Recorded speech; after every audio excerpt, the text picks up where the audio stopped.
Hello, everyone. Welcome to Awaken Your Freedom Show. Please subscribe to support our growing community. It really helps. Today, we are undertaking a deep dive into a stack of source material that it really just rejects the whole idea of passive motivation. We're unpacking the brutal, no excuses philosophy of David Goggins. No. We're pulling the essential blueprint for self-mastery from his concepts, specifically from Can't Hurt Me. So this is a deep dive for the person who wants to know how to convert mental pain and physical discipline into, well, unstoppable purpose. And I think it's important to clarify the mission right away. We're not here for, feel-good inspiration. Right. We are here to extract actionable knowledge, a set of principles that explain how greatness is manufactured. Yeah. Goggins' biography it's the proof. Oh, absolutely. Going from an abused, obese, and deeply insecure young man cleaning cockroach-infested kitchens to a Navy SEAL. An Army Ranger, an elite ultra-endurance athlete. It's the verifiable proof that the unbreakable self is forged, not just discovered somewhere. And his whole transformation, it's anchored in self-respect, which he argues has to be earned through radical voluntary suffering. Exactly. So we've basically distilled his entire method down into 7 non-negotiable laws. So let's just jump right into the foundation then. Because Okay. before you can build any mental toughness, you have to establish a starting line. You have to own where you are. Precisely. The first law of the unbreakable self is what he calls the accountability mirror. It sounds so simple, doesn't it? Just look in a mirror.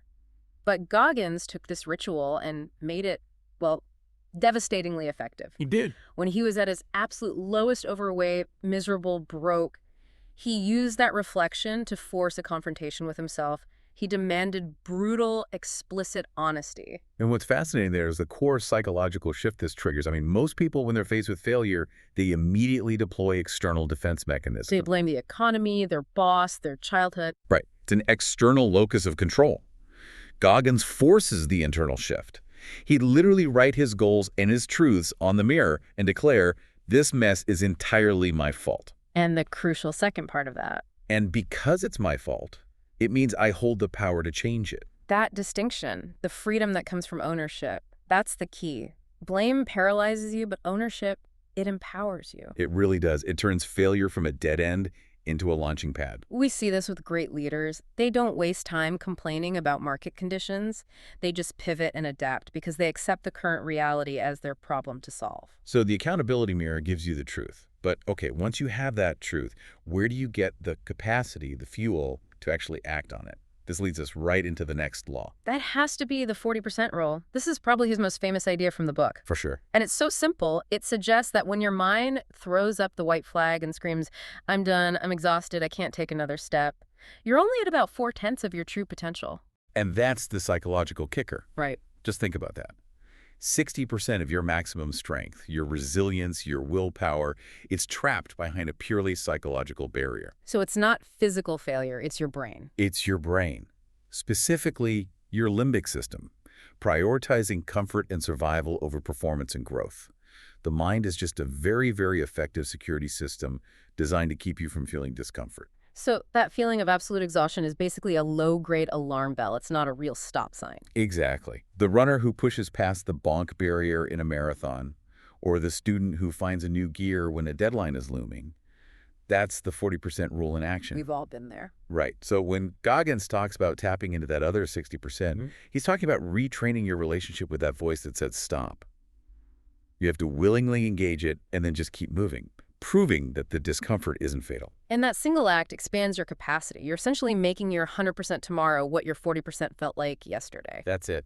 Okay, but to make that rule work consistently, you need more than just one moment of pushing through. You need to build a permanent defense system. Let's shift into the concept of mental armor, which starts with callousing your mind. This is a profoundly important concept. Yeah. We all get that a bricklayer's hands develop physical calluses from friction, right? Yeah, to protect them. Goggins applies that same logic to the brain. Mental toughness isn't something you're born with. It's a mental callus that you earn through voluntary struggle. And the emphasis on voluntary there is so critical. It's the difference between being subjected to pain and actively seeking out controlled hardship. He doesn't wait for life to get hard. No. He goes looking for it. Ultramarathons, brutal training sessions, cold showers. He's essentially inoculating his mind against stress. Stress inoculation. That's a perfect term for it. If you consistently choose the difficult path, even in small ways, when a real unexpected catastrophe hits, your mind doesn't panic. It doesn't. It just registers the stress and says, oh, we've been here before. We've trained for this. We see it in Navy SEALs, firefighters, CEOs in a crisis. They train in chaos so that when actual chaos strikes, they're the calmest person in the room. Which gives us a really fresh insight. Comfort actually kills ambition. If you're always optimizing for the easy path, you're preventing the friction needed to build that armor. The mind, just like a muscle, it atrophies when it gets too comfortable. And the strength of that callus is what you need for the next principle, which is all about recalling past strength when you feel weak in the present. That's core principle number 4, the cookie jar. I love this analogy. That's right. Turning your past achievements, especially the ones earned through struggle, into psychological fuel. It's an incredibly powerful technique, and it's rooted in what psychologists call self-efficacy theory, your belief in your own ability to succeed. So when Goggins is deep into an ultramarathon facing just debilitating pain, He reaches into his cookie jar. he reaches into that mental vault containing memories of Hell Week, of graduating SEAL training, of running 100 miles on broken legs. And he's not just, fondly remembering something. He's actively leveraging it. He's proving to his current suffering self that there's a version of him, a winning version, that's already overcome worse odds. Exactly. It's an instant confidence injection when you need it most. It just overrides the current doubt loop in your brain. So if you're struggling with a huge negotiation at work, you could pull out the memory of that terrible presentation you somehow nailed in college. Yes. You're not drawing on external motivation. You're drawing on verifiable internal proof of your own resilience. It's like your own personalized performance-enhancing drug. That process of fortifying the mind leads us into the most, aggressive aspects of his methodology. Let's start with core principle number 5, fake souls. This one can sound really intense, even harsh, but its application is mostly internal. To take souls means to outperform, outlast, and outwork a challenge, whether it's a task, a problem, a competitor, until the challenge itself is mentally demoralized. Okay, but let's challenge that for a second. In a modern office, how do you make sure taking souls doesn't just become, toxic competitiveness or burnout? Well, that's where the nuance is. It's not about maliciously destroying another person. It's about demolishing the limits and the complacency that exists both in yourself and in the environment. So like a small startup outworking a huge corporation. Exactly. A small, focused business that out-innovates and out-services a corporate giant through sheer directed intensity. They're taking the soul of the challenge, the idea that only the biggest can win. It's a commitment to an intensity that proves your spirit refuses to be owned by an obstacle. Whether that obstacle is external pressure or just your own laziness. Or your own laziness, directed intensity. Yeah. It means being so disciplined that the world around you actually has to adjust to your standard. Not the other way around. Not the other way around. And that leads us perfectly to the next idea, which is about what stops us from using that intensity in the first place. Right. Core principle number 6, the governor. We all have this invisible restrictor plate on our performance, like in a car. Goggins says we have to identify it and then remove it. But how do you spot something that's basically unconscious? The governor is the self-imposed ceiling on your potential. It's a collection of limitations and beliefs that serve as your internal default setting. And the most insidious part, like you said, is that a lot of these governors, they weren't even installed by us. What do you mean? It could be the outdated expectations of your parents, the limitations you accepted from an old job title, or just society's low-bar expectations for what someone like you can achieve. So we've unknowingly accepted someone else's speed limit for our own lives. Precisely. You feel comfortable performing at a certain level because it's socially acceptable, but it's miles away from your actual capability. The key takeaway here is huge.